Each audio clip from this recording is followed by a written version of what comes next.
poder ouvi-lo nessa noite. Vamos orar. Pai, nós te damos graça, Senhor, por esse tempo tão precioso que o Senhor nos proporcionou, para adorar ao Senhor com os nossos irmãos. Neste momento entrego o teu servo, pastor Luiz Henrique, no teu altar. Que o teu Santo Espírito encontre liberdade no seu ser para o conduzir em cada detalhe, cada expressão, cada palavra, cada explicação da tua palavra seja direcionada pelo poder do teu Santo Espírito na vida do nosso irmão. Use ele poderosamente em nosso meio. Clamamos isso em nome do teu Filho Jesus. Amém. Pode se assentar. Quero saudar a todos na graça e na paz do Senhor.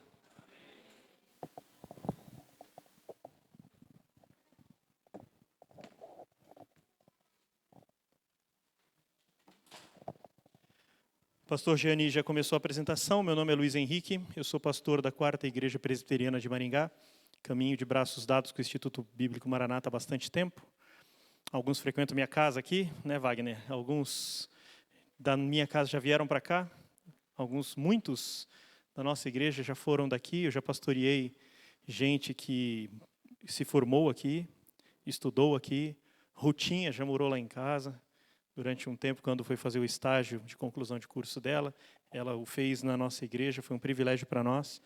E a nossa igreja sempre, todos os anos, acaba dando um pulo aqui no Maranata em algum momento. E uma das coisas que nós costumamos dizer na igreja é: vá no Maranata, conheça, você não vai querer ir embora. Então, para mim, vir aqui é um privilégio. Falar da palavra do Senhor é um privilégio. E o que eu tenho dito aí para alguns, inclusive, é: não bota muita pilha, não vai achando que você vai encontrar grandes coisas, que você vai ouvir grandes coisas, porque eu não sou um teólogo. Minha chamada não é para ser um teólogo, minha chamada é para ser um pastor. Eu sou muito mais pastoral do que teológico. E essa é uma casa de teólogos. Eu frequentei esse lugar em muitos acampamentos, já ouvi muitas palavras ministradas daqui do púlpito, enquanto eu estava sentado aí em acampamentos de carnaval, em congressos, e eu saí daqui já profundamente edificado muitas e muitas vezes. Então, quando eu recebi o convite para vir pregar, para vir falar com vocês, eu pensei nesses homens que me antecederam, eu pensei nesses homens que eu já ouvi, e eu pensei: não é minha praia, não dou conta, mas eu aceitei o convite e estou clamando por misericórdia do Espírito Santo. Ainda assim, mesmo não sendo estritamente teologia a minha vocação, o ensino é mais a minha vocação do que a pregação. Isso tem ficado nítido diante dos meus olhos e até para a minha igreja, ao longo do tempo, que Deus tem me chamado muito mais especificamente para ensinar e pastorear e cuidar de gente do que para pregar propriamente dito. Então, eu acho que vocês vão achar toda essa nossa conversa desses dias aqui com muita cara de aula, porque eu gosto de fazer isso até para interagir com as pessoas. Pregação é quando você senta e ouve o camarada falando lá na frente. E eu gosto mais de interagir com as pessoas. Além disso, eu também gosto de usar muita ilustração, muitas ferramentas do ensino para me fazer mais entendido, e nós vamos ver isso ao longo do tempo. Vou pedir que o Samuel venha aqui, traz os livros para mim, por favor. Eu vim muito bem acompanhado. Eu vim com a minha esposa, Elaine, vim com o Samuel, meu filho mais velho, e com o Natan, o mais novo. Obrigado, filho. Samuel tem 15 anos, o Natan tem 13 e a Elaine tem 19. Queria pedir que minha família ficasse em pé para vocês verem que linda essa família. Aliás, pode dar uma voltinha para eles verem a camiseta linda que vocês estão usando também. Essa camiseta é da 4ª Igreja Presbiteriana de Maringá, de congressos que nós já tivemos lá. Nós já tivemos 5 conferências reformadas. Pastor Jaiderson, inclusive, já pregou em uma delas. E essa foi da última conferência. Cada conferência, um dos 5 solas. A última foi Soli Deo Glória. Então, essa é a camiseta da nossa igreja.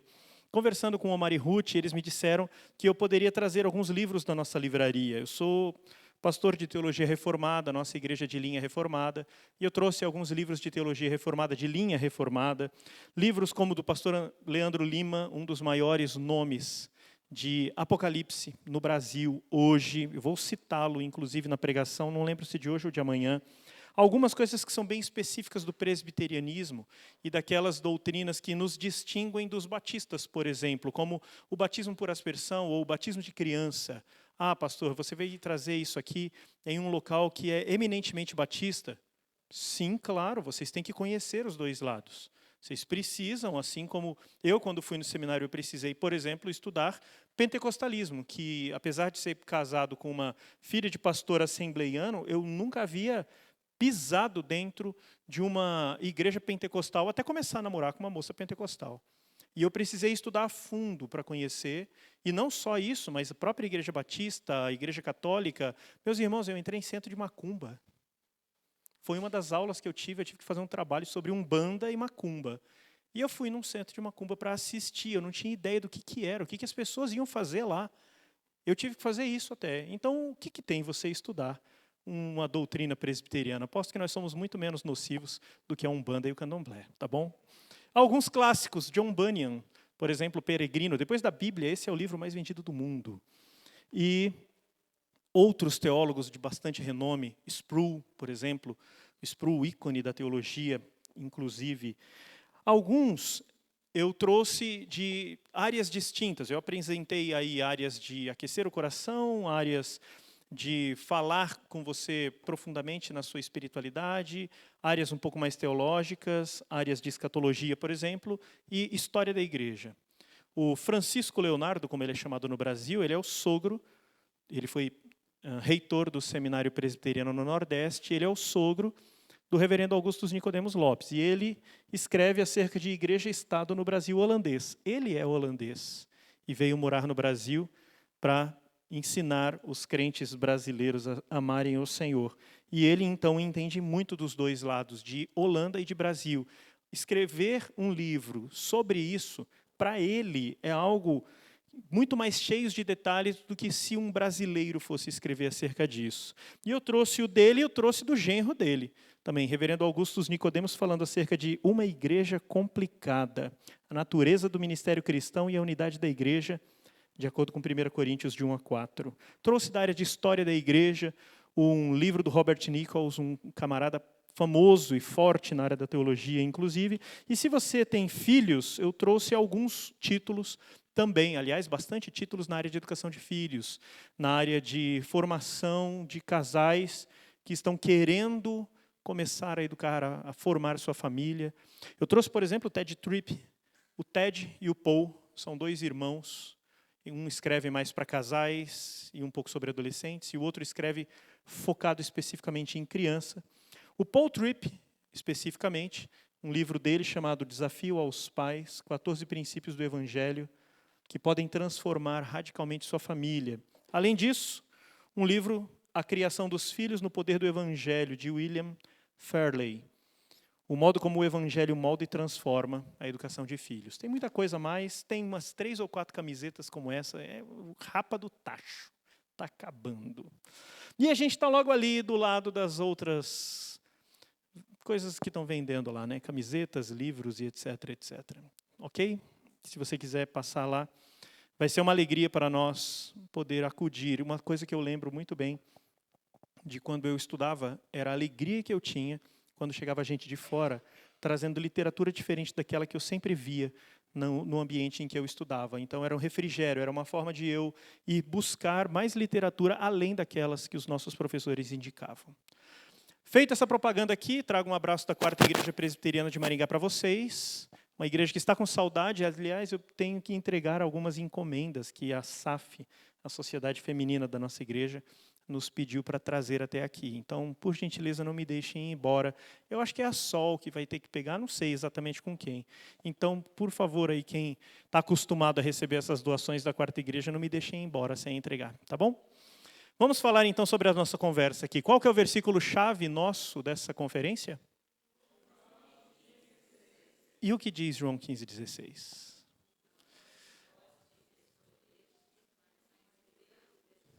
Para quê? E o vosso fruto faça o quê? E o que mais? Para finalizar?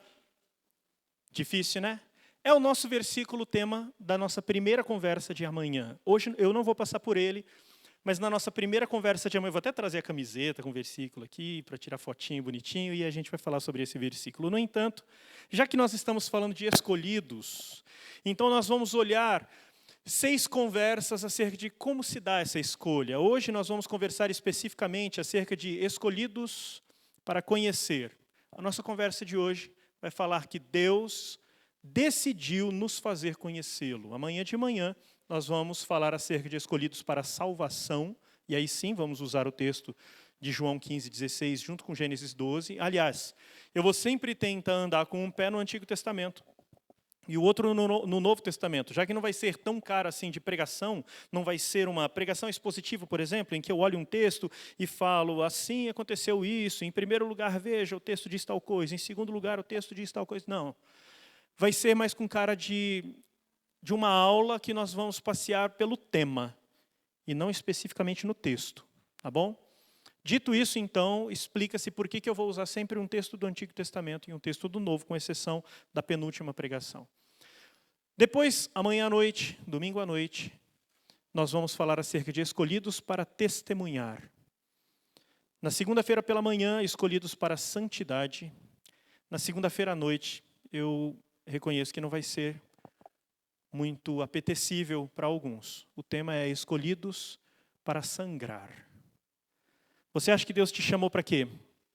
Deus te trouxe no Maranata para arrumar um marido bonito?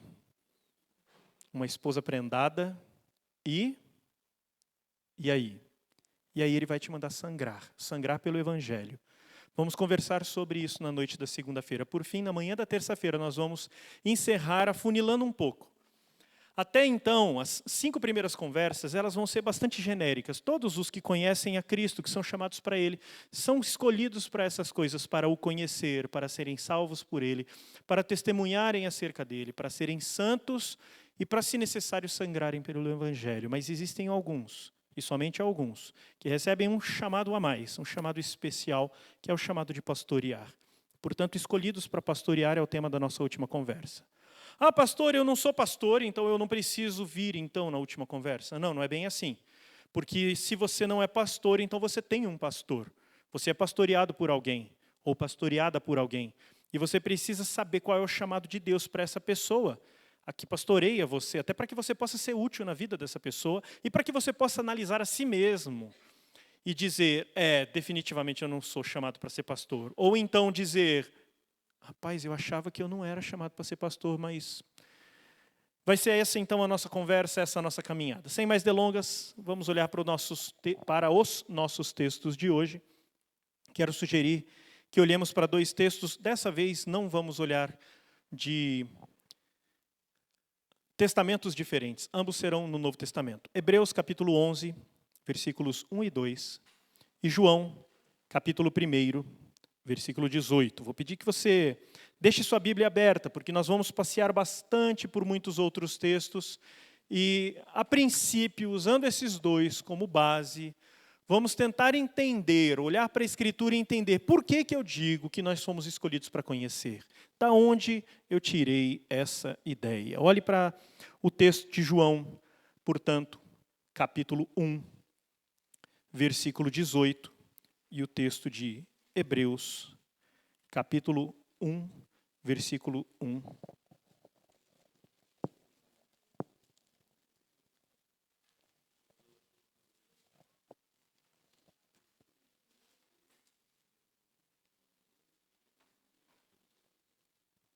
Hebreus capítulo 1, os 2 primeiros versículos, dizem da seguinte maneira: havendo Deus outrora falado muitas vezes e de muitas maneiras aos pais, pelos profetas, nesses últimos dias, nos falou pelo Filho, a quem constituiu o herdeiro de todas as coisas, pelo qual também fez o universo. Eu vou ler mais uma vez. Havendo Deus outrora falado muitas vezes e de muitas maneiras aos pais pelos profetas, nestes últimos dias nos falou pelo Filho, a quem constituiu herdeiro de todas as coisas, pelo qual também fez o universo.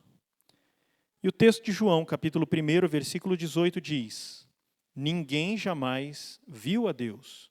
O Deus unigênito que está no seio do Pai, é quem o revelou. Ninguém jamais viu a Deus. O Deus unigênito, que está no seio do Pai, é quem o revelou. Vamos orar? Deus de eterna graça, Deus bendito, mais uma vez estamos diante da Tua palavra. E mais uma vez, pecadores que somos, estamos buscando conhecer o Santo. Conhecer ao Senhor, que é dono de toda a santidade. Sabemos que não somos dignos disso, Senhor. Sabemos que nossos olhos não são dignos de repousar sobre o Senhor. E nossos ouvidos não são dignos de ouvir a Tua voz. Mas queremos ouvir sobre o Senhor pelo menos, Pai. Queremos Te conhecer mais. Revela-se, portanto. Revele-se a nós mais um pouco, para que possamos sair daqui, não somente nessa noite, mas desse encontro, desse congresso, que nós possamos sair conhecendo melhor o Senhor. Dê-se a conhecer, Pai. Queremos Te adorar. Em nome de Jesus. Amém.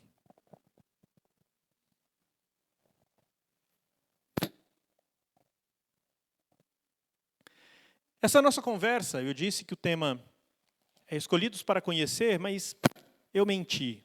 Brincadeira, não menti não. É só a primeira parte da nossa conversa. A segunda parte, ela tem um outro tema, um outro nome. Escolhidos para adorar. Poderia ser assim. Mas eu nunca ouvi falar de sermão, de pregação, que tinha 2 títulos, então eu escolhi um só, Escolhidos para Conhecer. E vai ser a primeira parte. Essa primeira parte também, nós vamos olhar em 3 passos. Primeiro, nós vamos entender a doutrina da revelação. Depois, nós vamos olhar para quando a Bíblia nos diz que existe um Deus. E, por fim, nós vamos entender como podemos conhecer o Deus Trino. Foi dito aqui, inclusive, pelo pastor Gianni, que a nossa função o tempo todo tem que ser adorar ao Senhor. Então, se você é como eu, daqueles que gosta de ficar fazendo anotação de tudo que o pregador está falando, para depois chegar em casa e esmiuçar um pouco mais, e aprender um pouco mais, e conhecer um pouco mais, saiba que a finalidade de todas as nossas conversas aqui não vai ser simplesmente conhecer por conhecer. Eu vou, inclusive, utilizar uma citação de Charles Spurgeon, de manhã, uma citação em que ele diz que esse conhecimento ele nunca tem uma função simplesmente intelectual ou cognitiva. Esse conhecimento de Deus sempre tem a função da adoração. Então, tudo que você vai aprender aqui tem uma finalidade: adorar melhor ao Senhor. Se você sair daqui adorando melhor ao Senhor com a sua vida, mais do que quando você entrou aqui, eu me darei por satisfeito. Portanto, a doutrina da revelação é o nosso primeiro começo. A doutrina da revelação, como diz o pastor Leandro Lima, numa aula de teologia que ele deu na Igreja Presbiteriana de Santo Amaro, a doutrina da revelação é a densidade básica da teologia, é o material principal da teologia. Por causa da verdade dessa afirmação, é que a doutrina da revelação é uma das primeiras partes que o estudante de teologia acaba tendo contato, quando ele senta nos bancos acadêmicos e começa a caminhar teológica, a sua caminhada teológica. Eu quero ler agora uma citação do professor Leandro Lima, nessa mesma aula em que ele dava na Igreja Presbiteriana de Santo Amaro. Ele diz o seguinte: entende-se, portanto, então, que teologia é o quê? É o estudo de Deus. Theo, a palavra theo significa Deus, logia significa conhecer, estudar. Portanto, teologia, como a palavra diz, seria o estudo de Deus. Mas em cima disso surge um problema que o pastor Leandro Lima esmiuça. Ele diz: como poderemos querer estudar a alguém ou algo que nos escapa? Como fazer teologia se aquele que parece ser o objeto do nosso estudo está infinitamente além de nós? Essa, portanto, seria uma tarefa filosoficamente impossível. E foi justamente por isso que Deus precisou agir. E aqui a coisa começa a ficar linda. Revelação, então, é Deus em sua infinita grandeza e, ao mesmo tempo, em sua misericórdia, vindo até os homens e falando de si mesmo a estes homens, de modo que nós possamos compreendê-lo. Isso por si só já é chamado de um ato de graça, porque se ele não se dispusesse a se revelar, ou se não dispusesse a revelar algumas coisas de si, note bem, algumas coisas, nunca tudo, nunca conheceremos tudo acerca de Deus. Se ele não tivesse se disposto a isso, nós jamais saberíamos algo sobre ele, permanecendo ele como o eternamente escondido ou como o incompreensível. Sendo assim, o que a teologia faz não é estudar Deus. Se você achava que você ia estudar teologia para estudar Deus, engana-se. A teologia não estuda Deus, pois Deus não é objeto de estudo, não pode ser dissecado ou analisado. O que a teologia faz, sim, é estudar a revelação de Deus acerca de si mesmo. O objeto e estudo da teologia, então, nunca foi e nunca será Deus. O objeto e estudo da teologia é o que ele conta sobre ele para nós. Essa citação do pastor Leandro Lima coloca a gente, então, entendendo que tudo que nós precisamos saber sobre Deus, nós podemos obter através do conhecimento daquilo que ele revelou sobre si. Existem, inclusive, 2 tipos de revelação, já vamos falar sobre eles. A revelação geral, quando você observa a criação, aliás, que céu que vocês têm aqui, hein? Que céu que vocês têm aqui. Vimos um satélite agora. Estávamos descendo do carro e olhando para o céu, boquiabertos. Gente, quanta estrela. E aí o Natan falou, pai, tem uma estrela andando. Vamos ver o que é. Aí a gente olhou e era uma estrela andando lentamente ali. Aliás, muito rápido para, se fosse um avião, por exemplo, e não piscava, eu falei, filho, aquilo deve ser um satélite. Ou é um OVNI, estou mais para satélite. E ele atravessou o céu e todos nós ficamos observando um tempão enquanto aquele satélite cruzava o céu. Então o céu de vocês é lindo, isso é a revelação geral, quando Deus conversa conosco acerca de si mesmo, utilizando elementos tão naturais, animais, plantas, o ar, as pessoas, os seres humanos, a biologia, a história, o governo dele sobre todas as coisas. E a revelação especial, que é quando ele conta para nós alguma coisa a mais que a criação não consegue contar. Eu consigo, por exemplo, olhar para a criação, ver um passarinho cuidando do seu filhote no ninho e perceber que Deus é cuidadoso. Eu consigo observar as ondas quebrando numa praia ou explodindo contra um rochedo duro e perceber que Deus é forte. Eu consigo observar um gramado salpicado de pequenas flores de cores mais diferentes e percebo que Deus é criativo. Mas eu não adianta observar passarinho, onda, vento, nuvem, você nunca vai saber, observando eles, que você é pecador, que Jesus morreu pelos seus pecados, que no céu não entra pecado. Obrigado, meu irmão. E você nunca vai aprender a necessidade de se arrepender, confessar e abandonar o seu pecado, recebendo Cristo como seu Salvador. Foi necessário que ele explicasse isso de modo um pouco mais especial para cada um de nós. Isso é a revelação especial. O Salmo 19, versículos 1 a 6, nos mostra, então, algo. Algo que proclama a Deus. Algo que anuncia, de modo às vezes direto, às vezes indireto, que Deus é grandioso, que Deus é misericordioso, que Deus é poderoso, que Deus é criativo, que Deus é sábio. E quando nós olhamos para Gênesis capítulo 1, versículo 26, quando Deus diz, façamos, pois, o homem à nossa imagem, conforme a nossa semelhança, nós também percebemos que o próprio ser humano é revelação de Deus para nós. Você quer aprender mais sobre o Criador? Estude o ser humano. Certa vez eu estava assistindo uma entrevista de um agrônomo e, ao mesmo tempo, produtor rural.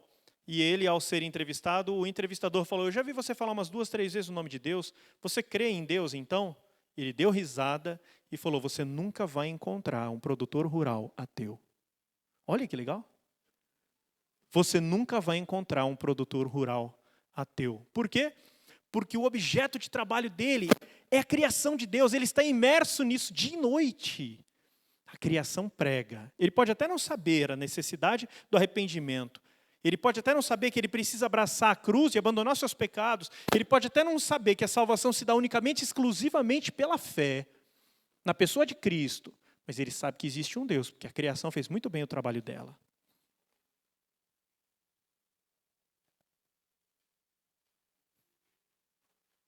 Essa revelação, portanto, tanto no homem quanto na criação, é um ato da livre graça de Deus. Porque se ele não quisesse se revelar para nós, ele teria ficado quieto. E nunca saberíamos que Deus existe. A doutrina da revelação, portanto, Ela é a manifestação da vontade de Deus em se dar a conhecer. Olha que legal. Deus quis que nós o conhecêssemos. Então ele se revelou e agora nós estudamos essa revelação. Em outras palavras, eu estou dizendo que a doutrina da revelação é a forma que Deus escolheu para que o conheçamos. Somos escolhidos. Todos os seres humanos foram escolhidos para conhecer esse Deus, para conhecer algo sobre esse Deus, ao ponto de o apóstolo Paulo, quando escreve no capítulo 1 de Romanos, ele diz que somos indesculpáveis. Indesculpáveis, porque quando olhamos ao nosso redor, tudo clama que existe um Deus e que ele merece adoração. Aliás, a luta dos ateus, existe um pastor presbiteriano chamado Adão Carlos Nascimento, ele escreve boa parte dos livros que nós utilizamos para doutrinar aqueles que estão chegando na fé presbiteriana. E ele diz o seguinte: a luta dos ateus, na maioria das vezes, não é por eles não crerem em Deus. A luta dos ateus contra a fé é porque muitas vezes, não todos, é claro, mas muitas vezes eles sabem que existe um Deus, mas se eles afirmarem isso de fato, eles vão se comprometer com a realidade de que esse Deus tem exigências. Ele exige ser adorado, ele exige que vivamos de determinado modo e ele exige nos prepararmos para o encontro. E então, quando você quer abrir mão de tudo isso, você simplesmente fala, não, é melhor eu crer que Deus não existe, porque senão a minha consciência apita. Então, é uma ferramenta de defesa para que você consiga conviver com a distância da adoração. É uma ferramenta de defesa interna do ser humano, o ateísmo, portanto. Em muitos casos, e novamente, em muitos casos, não em todos, mas em muitos casos o ateísmo é uma ferramenta de defesa do ser humano para que ele consiga conviver com o fato de que ele está vivendo em rebeldia para com Deus e ainda assim conseguir dormir tranquilo no final do dia. Basta ele dizer, não mente, não consciência, fica tranquilo. Existe Deus? Não. Pode ficar em paz, desliga os seus alarmes. Isso é o que a doutrina da revelação faz. Ela mostra que nós somos escolhidos. Escolhidos para conhecer. E esse funil vai fechar ao longo desses 6 encontros. Começa com todos os seres humanos e vai terminar com aqueles que são chamados para o pastorado. E ao longo disso nós vamos conhecer bastante. Então, se você pode conhecer algo sobre Deus, se você pode saber que Ele existe, se você pode aprender sobre Ele na criação, na vida dos seus irmãos, na Escritura, então o que você tem que fazer? Louvar a Deus. Porque Ele decidiu, Ele escolheu se apresentar para cada um de nós. Olha que coisa boa. Deus decidiu se fazer conhecido. E é por isso que nós o conhecemos. Então já olhamos a doutrina da revelação e já percebemos como ele se manifesta. E agora como nós podemos não apenas conhecer que existe um Deus, mas conhecer o Deus trino. Porque as samambaias que nós observamos pelo bosque não falam da trindade. Os peixes que nadam no oceano nunca vão me dizer que Pai, Filho e Espírito Santo são um só. Nada da criação vai contar para mim acerca da Trindade. Então, quando falamos de conhecer o Deus Trino, nós estamos saindo da revelação geral e nós estamos mergulhando no próximo passo, na revelação especial. Porque somente aqui eu entendo que há um só Deus. Somente aqui eu entendo que Ele se manifesta em 3 pessoas. Somente aqui eu sei que os nomes das 3 são Pai, Filho e Espírito Santo. E somente aqui, no texto, inclusive, que o pastor Gianni leu na abertura, você pegou meu texto de amanhã, camarada, você vai ver só. Somente nesse texto, por exemplo, nós podemos perceber qual é o papel da atuação do Pai, do Filho e do Espírito Santo na obra da salvação do ser humano. Nunca vou aprender isso com os protozoários, com os mamutes, com os micróbios ou com a grama crescendo. Nunca. Essa revelação que Deus coloca agora para nós como Bíblia, ela é mais complexa. A teologia, inclusive, divide essa fatia, divide não, vou colocar melhor. A teologia fatia isso daqui em diversas áreas diferentes. Eu citei aqui algumas: escatologia, soteriologia, história da igreja, geografia bíblica. O que mais você vai querer? Pregação, hermenêutica, exegese. A gente fatia isso aqui para conseguir entender melhor. Deus nos dá esse presente, a revelação especial. E Ele escolheu anunciar tudo isso para nós, porque Ele queria que caminhássemos na direção dEle em relacionamento de amizade.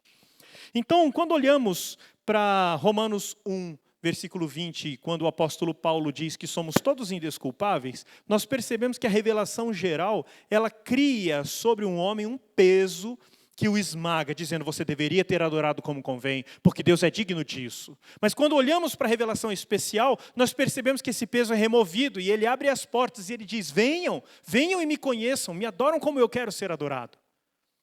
A revelação especial, portanto, ela complementa a revelação geral. Aliás, tem gente que diz que a revelação geral é como se fosse um livro, faltando algumas páginas. É como se fosse uma história que falha em contar algo. Eu não gosto disso. Aprendi, inclusive, com esse professor e pastor Leandro Lima, que algo que falha é algo que deveria ter sido criado para um fim e não consegue. Se eu, por exemplo, com esse microfone na mão, estou pregando e não ouvo, vão achar que eu falhando, não é? Entenderam? Mas a revelação geral, ela não foi criada para o fim de apresentar a Deus, então não posso dizer que ela falha em apresentar o Deus Salvador. A revelação geral, ela foi criada, ela existe para dizer que há Deus, e ela cumpre isso com perfeição. Agora, a revelação especial, essa sim, ela foi criada para dar um passo além. Ela foi projetada, escrita por Deus, para que você pudesse ouvir a voz do próprio Jesus dizendo, ei, vinde a mim. Eu morri por você, vinde a mim. Isso é diferente, elas se completam. Nenhuma delas é falha. E é por isso que Deus tem que ser adorado. É por isso que quando a gente estuda a revelação, a gente tem que sair com aquele sentimento de, ô Senhor, que coisa boa. Eu podia estar contado entre os milhões que só tem as andorinhas, e o mar, e as nuvens, e as rochas, para conhecer o Senhor, mas não, o Senhor me deu isso aqui, e eu conheço, eu tenho uma em casa. Eu tenho uma em casa, Senhor. Quer dizer que o Senhor me escolheu para dar um passo além da maioria, e te conhecer como a maioria dos outros não conhece? Oh, Deus grandioso. Olhando assim, muda a nossa relação com esse livro, né? Olhando assim, Deus fica mais lindo do que Ele já é. E aí chegamos no segundo momento, no segundo passo dessa nossa conversa. Se o primeiro passo fala da revelação em si, Deus escolheu que o conheçamos. Aí vem uma pergunta, por quê?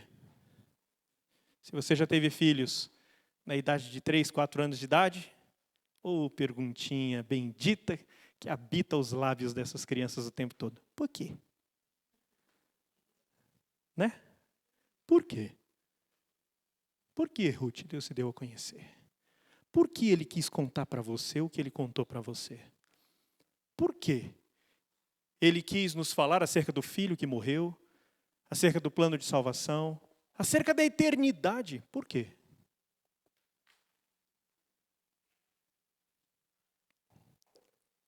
Se a primeira parte da nossa conversa diz que nós somos escolhidos para conhecer, a segunda parte desta nossa conversa diz que nós somos escolhidos para adorar. E esse é o porquê. Por que Ele se apresentou a nós? Para ser adorado. Porque Ele é digno disso. Ele merece, Ele é digno de ser adorado. Deus se revelou para ser adorado. Além da adoração que a criação dá a Deus pelo simples fato de ser a criação, por exemplo, certa vez na nossa igreja, nós temos uma família na nossa igreja que eles têm uma empresa de decoração. E às vezes encerram um casamento num sábado à noite. E eles têm a chave da igreja. E aí eles pegam toda a decoração do casamento, arranca tudo de lá e vai lá na igreja, abre a igreja no sábado à noite, meia-noite, e monta essa decoração tudo na igreja. Quando a gente chega no domingo de manhã, cheiro de flores, tudo bonito, tudo enfeitado.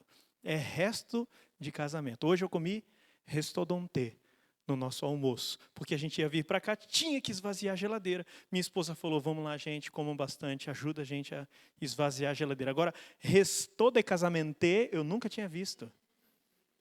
E a nossa igreja é repleta disso. E certa vez, conversando, num desses dias em que a igreja estava toda ornamentada para o casamento, alguém pegou uma rosa e começou a... Mas que lindo, olha, Deus é maravilhoso, Deus é isso. Oh, cada vez que eu vejo uma rosa, Deus é louvado. Espera aí. Cada vez que eu vejo uma rosa, Deus é louvado. Cada vez que alguém vê uma rosa e elogia, uma margarida, uma flor de lótus, Deus é louvado, é verdade. E aquela rosa que desabrocha lá no meio da mata? E a flor de lótus que nasce, ninguém vê e morre? E a comida por um animal, ela não louva a Deus? Louva. Deus vê. Ela não desabrocha para você, ela desabrocha para Deus, porque Ele é digno. E é assim que a criação o adora. A criação o adora, cumprindo aquilo para o qual ela foi feita. Quando as plantas fazem fotossíntese, Deus é louvado por quê? Porque Ele as fez para isso. E a satisfação está em fazermos aquilo para o qual nós fomos criados. Quando uma cachoeira jorra das suas águas dia e noite sem parar, eu lembro que quando eu era pequeno eu ficava pensando, quem é que desliga essa cachoeira à noite? Porque não é possível. Está gastando toda essa água e ninguém está vendo. À noite eles fecham isso aqui, a torneira disso, né? E quando essa cachoeira jorra de noite sem parar, Deus é adorado simplesmente porque ela está cumprindo aquilo para o qual ela foi feita.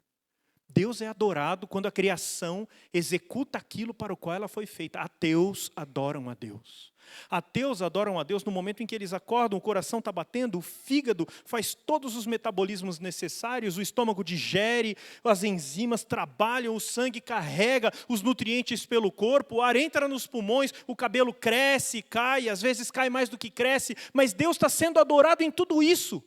Deus está sendo adorado no renovar das unhas do ateu. Deus está sendo adorado na respiração, do nascimento até a morte. Deus está sendo adorado quando o ateu morre e os vermes o comem. Deus está sendo adorado em tudo isso porque a criação está acontecendo como Ele planejou para acontecer. É uma grande máquina, uma grande engrenagem perfeita, que quando funciona todos olham para o autor dela e falam, ó, lindo, hein? Está funcionando, parabéns para o Senhor. Ele não precisa que o ateu creia. Para que Ele seja adorado, Ele não precisa que você o aplauda, porque a sua vida o aplaude. As suas células o aplaudem. Deus é adorado todas as vezes em que a criação faz o que devia fazer. Agora, além disso, Deus quer um passo a mais. Porque essa adoração das minhas células não depende da minha vontade. Eu posso desejar com todo o meu ser agora, coração, para de bater, para, miserável. Ele não vai parar. Aleluia por isso. Eu posso brigar com o meu fígado, eu posso discutir com os meus rins, querendo que eles não filtrem mais. Eu posso brigar com todas as minhas células, fechem as comportas, parem de realizar as suas trocas de ATP, de adenosina, pare tudo isso. Não vai acontecer. Porque não depende da minha vontade. E Deus é adorado nisso. Mas Ele quer a adoração da sua vontade também. Não basta aquela adoração que todas as células do seu corpo, todos os átomos da sua existência prestam a Deus. Ele quer a adoração da tua vontade. O Salmo 148, vamos para lá, eu disse que nós íamos passear, né? Começou, vamos lá. Salmo 148, vamos ler completo. Apesar de que não é um salmo grande. Os últimos salmos são salmos de adoração e louvor ao Senhor. 148 são 14 versículos.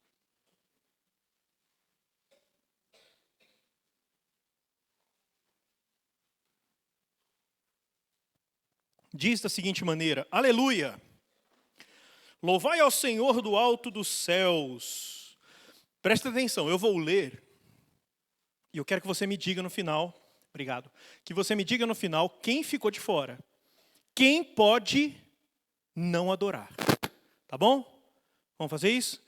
Quem é que está liberado pelo Salmo 148? Opa, não chamou meu nome, estou liberado, não preciso adorar. Louvai ao Senhor do alto dos céus, louvai-o nas alturas, louvai-o todos os seus anjos, louvai-o todas as suas legiões celestes. Beleza, turma lá angelical, tem que adorar. Louvai o sol e lua, louvai-o todas as estrelas luzentes, louvai os céus dos céus e as águas que estão acima do firmamento. Louvem o nome do Senhor, pois mandou ele e foram criados. E os estabeleceu para todo sempre. Fixou-lhes uma ordem que não passará. Ok, tudo bem. Entendemos que os astros, todos os astros devem louvar a Deus. Vamos reduzir um pouquinho mais agora. Louvai ao Senhor da terra, monstros marinhos e abismos todos. Ok, está falando de tudo que fica embaixo da água, estamos livres ainda. Fogo e saraiva, neve e vapor e ventos procelosos que lhe executam a palavra, montes e todos os outeiros, árvores frutíferas e todos os cedros. Joia, está entrando agora um pouco na área dos seres vivos, quando fala das plantas aqui, dos cedros e árvores frutíferas. Mas a gente ainda está livre, né? Vamos lá. Feras e gados, répteis e voláteis, prontos e irracionais estão todos nesse meio. Só nós que escapamos até agora. Até agora. Reis da terra e todos os povos, príncipes e todos os juízes da terra, rapazes e donzelas, velhos e crianças. Quem ficou de fora? Ninguém. Coisas criadas no mar, coisas criadas na terra, coisas que não podemos pegar e apertar como fogo, coisas que não podemos ver como vento, astros acima da nossa cabeça, seres celestes, angelicais, criaturas da metafísica. Louvem o nome do Senhor, como diz o versículo 13. Louvem o nome do Senhor, porque só o seu nome é excelso, e a sua majestade é acima da terra e do céu. Ele exalta o poder do seu povo, o louvor de todos os seus santos, dos filhos de Israel, povo que lhe é chegado. E termina dizendo, aleluia. Aliás, o que é aleluia? O que é aleluia? Louvado seja. Louvado seja quem? Aleluia é de Halel, que é adoração. Halel quem? Yahvé. Louvado seja Yahvé. Aleluia. Louvado seja Deus. Por isso que não tem tradução. Por isso que quando você vai no inglês, aleluia é aleluia. E quando você vai para hebraico, aleluia é aleluia. Quando você vai lá para, sei lá, os povos de língua hispânica, aleluia é aleluia. Louvado seja Yahvé. Eu querendo dar aula aqui, ó, Jani. Na tua frente ainda, rapaz. Pelo amor de Deus. E Romanos 11:36 fala o quê? Aqui nós vimos que todos precisamos adorar. Romanos 11:36 nós cantamos, inclusive. Aliás, cantamos uma canção que eu acho que todos nós deveríamos cantar o tempo todo. Romanos 11:36 é o último versículo que encerra o momento mais teológico do livro de Romanos. É como se fosse o grande ponto final da grande aula de teologia que o apóstolo Paulo acabou de dar, desde o capítulo 1 até esse longo capítulo 11. Ele chega no capítulo 11 e ele encerra essa aula de teologia dizendo, porque dele e por meio dele e para ele são todas as coisas. Que mais? A ele, pois, a glória eternamente. Amém. Olha só. Todas as coisas são de quem? Todas as coisas foram feitas por intermédio de quem? E todas as coisas existem para qual propósito? Para ele. Simples assim. Então, todas as coisas significa todas as coisas. Quem está livre? Ninguém. Até os ateus? Sim. Você sabia que a condenação do ímpio louva a Deus? A condenação, o ímpio ao ser condenado louva a Deus. Ele louva a Deus e podemos olhar pelo menos de duas formas diferentes que Deus é louvado com a condenação do ímpio. Eu vou citar algumas aqui. Primeira forma como Deus é louvado na condenação do ímpio. Deus é louvado na condenação do ímpio quando todos olham para a vida que o ímpio levou e olham para a condenação que ele está recebendo e dizem, vejam como Deus é justo. Deus está executando exatamente o que o camarada merece. Deus também é louvado na condenação do ímpio quando todos olham para o castigo merecido e dizem, opa, com Deus não se brinca, ele é sério. Deus é louvado pela boca do ímpio, você sabia disso? A Bíblia nos diz isso, por exemplo, vá para Filipenses, capítulo 2. Filipenses, no capítulo 2, tem aquele hino cristológico que conta toda a trajetória do Messias. Começando no versículo 6, o apóstolo Paulo, no versículo 5, diz que nós devemos ter o mesmo sentimento que houve em Cristo Jesus. E que sentimento foi esse? Que atitude houve em Cristo Jesus? Aí ele começa a narrativa da humilhação, versículos 6 e 7. Depois da exaltação, versículos 8 e 9. E depois ele explica o porquê e o fim de todas essas coisas. E ele termina dizendo que todo joelho o quê? E que toda língua confessará o quê? Para a glória de Deus Pai. Todo joelho se dobrará e toda língua confessará para a glória de Deus Pai. Isso inclui os ateus? Sim. Espera aí, mas os ateus não louvam a Deus. Eles não reconhecem. Mas eles vão louvar um dia, não porque serão forçados a isso. Não porque Deus irá mandar seus anjos com chicotes de fogo dizendo, louve, senão eu dou na sua cara. Não é assim. Sabe como que um ateu vai louvar a Deus? Sabe como um ímpio, mesmo que seja ateu ou não, como um ímpio condenado ao inferno vai louvar a Deus? Ele vai descendo a escadaria em direção... Descendo, é como se o inferno fosse para baixo e o céu para cima. Mas tudo bem, vamos usar o imaginário coletivo. Ele vai descer as escadarias do inferno aplaudindo e dizendo, ó Senhor, o Senhor é maravilhoso, louvado seja o seu nome. Porque o Senhor está me dando exatamente o que eu mereço. Nem um centímetro a mais, nem um grama a menos.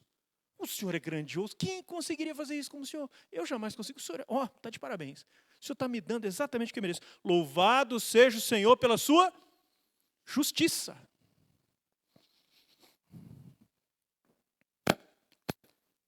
E eu aqui no outro coral. Aleluia. Aplaudindo a Deus. Ó Senhor, louvado seja o seu nome. Como pode o Senhor, alguém como o Senhor?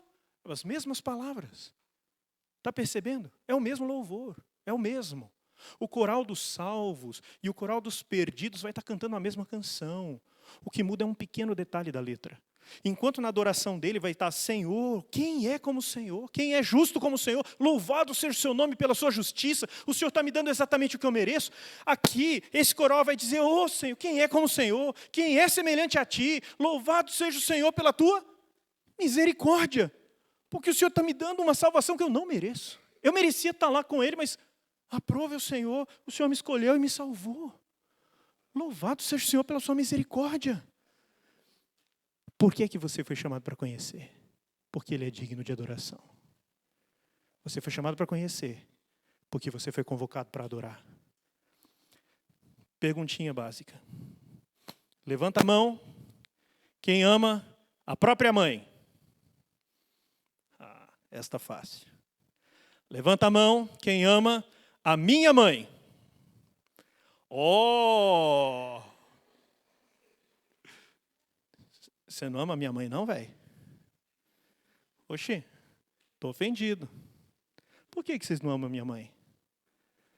Como que vocês vão amar quem vocês não conhecem, não é? Por isso que a doutrina da revelação tem que vir antes, na primeira parte dessa nossa conversa. Como que eu vou amar um Deus a quem eu não conheço? Por isso que Ele se dá a conhecer, por isso que Ele sussurra de si mesmo nos nossos ouvidos, por isso que Ele desce da eternidade e se mistura com a nossa finitude, por isso que Ele se suja com a nossa humanidade, porque Ele quer se dar a conhecer. Porque Ele é digno de ser adorado. E Ele sabe da nossa limitação, e Ele sabe que eu só vou conseguir adorar se eu o conhecer. Então você foi escolhido, meu irmão e minha irmã. Você foi escolhido para adorar a Deus. Aleluia por isso. E porque Ele quer ser adorado por você, Ele se apresenta para você. Ele te dá a conhecê-lo. Aliás, olha, eu não tinha pensado, eu esbarrei no livro agora e juntei alhos com bugalhos. É por isso que a gente tem isso aqui, ó. É aqui que a gente conhece a Deus. Como eu disse, eu casei com uma mulher pentecostal. Igreja Assembleia de Deus, batizar criança, Deus me livre. Isso é coisa de católico. Pois é, mas ela casou com um pastor presbiteriano. E eu cheguei para ela e falei, você vai ter que batizar seus filhos. Ela, não, vou batizar. Você vai, porque você casou comigo. Eu não tenho opção, então você também não tem. Ou eu não serei pastor presbiteriano, ou a gente escolhe outra coisa para fazer. Minha primeira formação é professor de educação física. Ou então eu continuo trabalhando na área da educação física, sem problema nenhum. Vamos fazer outra coisa na vida, mas pastor presbiteriano eu não poderei ser, se você se recusar a batizar meus filhos. E tão indignada que ela estava. Ela falou, vou estudar esse negócio aqui. E começou a encontrar-se diariamente com alguns amigos. Até hoje ela faz isso. Hoje eu cheguei pela manhã na nossa cozinha, tinha a Bíblia aberta e um livro. Canetas, etc. Tudo rabiscado lá. São os amigos com quem ela conversa todos os dias. Pergunta hoje para ela sobre batismo infantil. Pergunta hoje para ela acerca do Deus que ela conhecia na sua adolescência e o Deus que ela conhece agora. Pergunta hoje para ela acerca de onde é que está mesmo aquela passagem que diz... outra coisa. Ela corrige o pastor dela quando ele erra a passagem bíblica no púlpito. Vocês acreditam? Eu falo um texto, falo, porque Efésios diz. Ela fala, não é Efésios, é Filipenses. Ele falou errado. Porque ela estuda, porque ela conhece, porque ela entendeu que Deus ele é mais adorado quanto mais nós o conhecemos. Então ela vai conhecê-lo através disso aqui. Hoje ela me parou e falou, hoje eu fritei meu neurônio. Eu descobri que Saul foi lá e consultou uma médium e Samuel apareceu e bateu um papo com ele. Você me explica isso como? Foi ontem, né? Foi hoje. Foi ontem. Você me explica isso como, pastorzinho? Eu falei, filha, eu não estou com tempo para isso agora, dá licença. Realmente eu estava atrasado, eu tenho que sair, essa conversa é longa, mas a gente vai conversar sobre isso. Tá, pastorzinho não tá. Como que ela vai descobrir? Aqui, ó. Olha quantos pastores, 10 vezes melhor do que eu aqui, ó. Você, meu irmão e minha irmã, é convocado para isso. Você é convocado para conhecer isso aqui. Você é convocado para conhecer a Deus através da sua prática de piedade, prática de vida, sua vida de oração. Você é convocado e convocada para conhecer a Deus, porque Ele é digno de ser adorado. Eu gosto sempre de dizer lá na nossa igreja que quando nós chegarmos diante de Deus na eternidade, quando você estiver diante de Deus na eternidade, você vai olhar para Ele, você vai se lembrar da vida que você viveu e pensar, sério, que era para Ele que eu estava vivendo?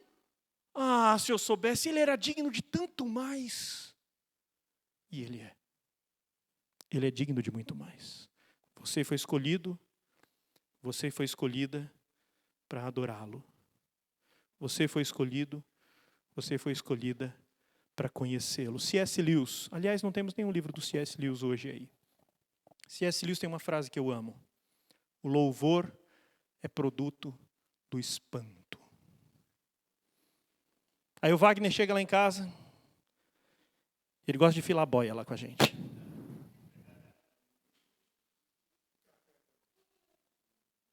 Eu achei que era só comigo. Revela, Senhor, fala mesmo. Deixa ele casar que eu dou o troco. Aí o Wagner chega lá em casa e vai comer a comida da Dona Elaine. Aí quando ele bota na boca, qual que é aquela cara assim de quem pensa? É só um restauranté. Pastor Luiz falou que é só um restauranté. Aí ele bota na boca e faz... Meu irmão e minha irmã, você é cozinheira. Você que cozinha na sua casa. Imagina que você fez o almoço para aquele amigo do seu marido. E aquele cara chega e olha para o prato com uma cara de desdém. E você está sentadinho do outro lado da mesa só de olho na cara dele. E aí, quando ele põe na boca a colher, o garfo, ele faz... Pagou, não pagou? O que você sente nessa hora, minha irmã? O que você sente nessa hora, meu irmão, se você cozinhou? Sabe o que ele fez? Ele louvou a sua comida. Porque ele se espantou com a maravilhosa comida que você preparou para ele. Quando Samuel estava aprendendo a nadar, nós fomos visitar meu irmão lá em Recife. Aí ele terminou de aprender a nadar numa praia espetacular. Espetacular. Tão espetacular que eu esqueci o nome, me socorre aí. Tamandaré, lembrei, Tamandaré. Espetacular. E a piscina onde eu estava ensinando Samuel, bem nas minhas costas, tinha o portão do hotel que dava para a praia. Gente, era o Caribe ali, na minha frente. E todas as vezes que, terminando de ensinar o Samuel, ele devia ter uns 5 anos de idade, todas as vezes que eu terminando de ensinar, assim, eu me virava e via, eu tomava um susto com a cena. Olha! Nossa Senhora! Não, falei isso não. Eu olhava a cena e eu tomava um susto com a beleza. Aí, de repente, em outro momento, eu ia buscar uma água, um refrigerante para alguém, quando eu passava de lado, opa! Todas as vezes, eu devo ter feito isso umas 6 vezes ao longo daquele dia, eu me assustei com a beleza da cena. O que eu estava fazendo? Eu estava louvando o artista que pintou a cena. C.S. Lewis, então, diz que o louvor, ou melhor, que a adoração, é o produto do espanto. E quando ele fala essa frase, a gente entende um pouquinho de como vai ser na eternidade. O que vai ser o céu? Vai ser quando nós estivermos diante dele. O apóstolo Paulo, em 1 Coríntios, no capítulo 13, não vou nem pedir para você abrir, mas dá uma olhada lá. E também em 1 João. Vou pedir sim para você abrir. Vai, vamos lá. 1 Coríntios capítulo 13, versículo 12. O apóstolo Paulo está falando para cada um de nós acerca de como nós vemos a Deus nesse momento. Nós vemos como que em espelho, obscuramente. O espelho obscuro deles não era semelhante a esse espelho que nós temos hoje. Era uma chapa de bronze polido. Aliás, se você correr lá para, acho que Levítico, não sei se Levítico ou Números, que fala que as mulheres deram dos seus espelhos e foi feita a pia de bronze, o altar de bronze, a bacia de bronze. Olha, foi feito a bacia de bronze com os espelhos das mulheres. Por quê? Porque o espelho era uma chapa de bronze polido. Se você é mineiro, você já deve ter visto aquele tacho que a sua avó pendura em cima do fogão a lenha. E se ela é como a minha sogra, ela manda você arear até cair sua mão. E aí aquilo fica um espelho. Sim, um espelho. É o espelho do povo nessa época. Ele não é perfeito. Ele reflete obscuramente. Assim, eu não vou ver, olhando para cá, eu não vou ver exatamente quem está sentado aí. Eu vou ver um monte de rostinhos, mas eu nem vou conseguir distinguir quem é quem. O apóstolo Paulo, ele está falando aqui no versículo 12, porque agora vemos quem? A Deus, obscuramente, como que no espelho. Eu quero olhar para ele, mas eu não posso. Então eu olho para um espelho, que é a palavra de Deus. E pela palavra de Deus eu consigo só ver os contornos dele, eu vejo obscuramente. Mas, então, veremos face a face. Agora eu conheço em parte. Eu estou vendo só os contornos deles, mas então haverá um dia em que eu o conhecerei, como também sou conhecido. Como ele me vê, eu o verei. Haverá um dia, sabe o que é o céu? O céu é quando nós aqui, tentando enxergar bem a Deus, aí ele vem e faz assim, E aí quando você faz isso, você... E quanto tempo vai demorar o seu... Gente, eu não estou fazendo isso para ser engraçado. É porque vai ser isso. Quanto tempo vai demorar o seu espanto? Deus é infinito. Quanto tempo vai demorar para conhecê-lo? Uma eternidade. E isso é o céu. É quando o Deus infinito se dará a conhecer a nós por toda uma eternidade. E quanto mais ele se revela, mais nós... Senhor, é isso que é o céu. Mas ele te convida para começar agora. Ele te convida para começar aqui. Então venha para cá. Venha para esse livro. Venha para a sua vida de oração. Venha para quem conhece a Deus. Pise nas pisadas de quem já andou por esse caminho, que vai te levar muito mais para o alto. E que Deus nos encha de alegria e espanto, tanto mais, quanto mais nós o conhecermos. Vamos ficar em pé, vamos orar?